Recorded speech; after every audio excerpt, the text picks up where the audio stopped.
मैं जय श्री राम का नारा लगाऊंगा तो मैं कहां लगाऊंगा? किसी मंदिर के बाहर में नहीं लगाता। मुझे आनंद आता है जय श्री राम का नारा किसी मस्जिद के बाहर लगाने में। किसी मुसलमान के सामने अगर मैं जय श्री राम का नारा लगाऊंगा तो मुझे बड़ा आनंद आता है। जबकि जय श्री राम के नारे का संबंध किससे है? हिंदू से है या मुसलमान से है? हिंदू की आस्था हिंदू मंदिरों से है या मस्जिदों से है? तो कहीं ना कहीं ये गलतियां इसलिए हो रही है। एक तरफ हमारे मंदिर घंटे बजाने के लिए लोग नहीं आरती के समय, और एक तरफ हम मस्जिदों के सामने नाच गाने की जो बात कर रहे हैं वो कहीं ना कहीं हमारी आस्था की गलत अभिव्यक्ति, गलत जगह अभिव्यक्त हो रहा है। और उस आस्था का बल भी हमें नहीं मिल पा रहा, क्योंकि वो मूल आस्था नहीं है, एक मनोभाव से निर्मित आस्था है, अंतःकरण से निकली हुई आस्था नहीं है।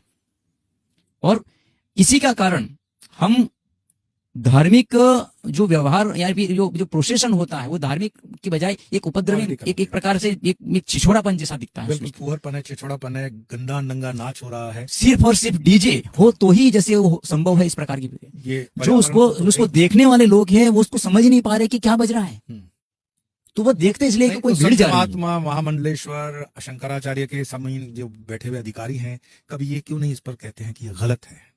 ये कहना भी ठीक नहीं कि नहीं कहते होंगे, कहते तो बहुत होंगे।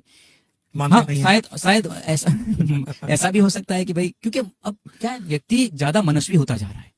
स्वतंत्रता तो हमने पा, लेकिन स्वच्छंदता की दिशा में हम आगे बढ़ रहे हैं, स्वतंत्र नहीं बन रहे हैं। बिल्कुल, हम स्वतंत्र हो, किसी के अधीन ना हो, वो हमारा व्यवस्था है। हम तो सभी को आत्मनिर्भर बनने की व्यवस्था में ले जाते हैं, लेकिन ये स्वच्छंदता इतनी बढ़ गई है कि हम, जैसे आपने कहा कि साधु संत या अपने जो श्रद्धेय स्थान से बैठे हुए लोग कहते हैं, उसकी भी हम बात नहीं रखते हैं। तो सिर्फ वो अपने लिए नहीं कह रहे, वो कहीं ना कहीं ये पीढ़ी जो गर्त में जा रही है, गलत दिशा जा रही है, इसीलिए उसको कहीं ना कहीं ठीक करने के लिए धर्म का कवच बनाना चाहती है, धर्म का उसको सुरक्षित करना चाहती है।